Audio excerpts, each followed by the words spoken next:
Ayan, magandang buhay mga kabibo. Eto, nakaluto na naman tayo mga kabibo.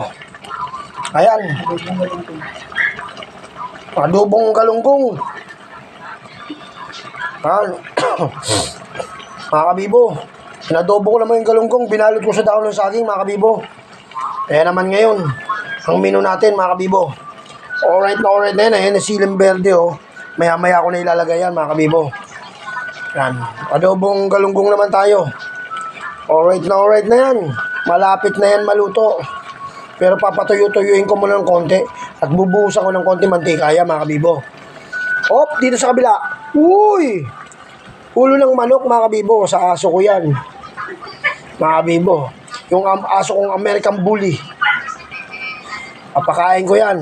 Ngayon kung hindi niya maubos, sa akin ang tira mga kabibo. Sa akin ang tira dyan pag hindi niya naubos yan. Kasi papasarapin ko rin ang luto niya mga kabibo. Alright na yan. Excuse me po. Yan. Sa aso ko lang yan, American Bully. Pero, pwede rin sa tao yan. Sa akin nga yan ang tira niya, mga kabibo. Alright. Ayos na yan. Ayan oh. Bubuhusan ko ng konti mantika yan mga kabibo para medyo masarap. Pero kumpleto na yan. Sibuyas, bawang, luya. Yan, alright. May talong pa yan. Thank you mga kabibo.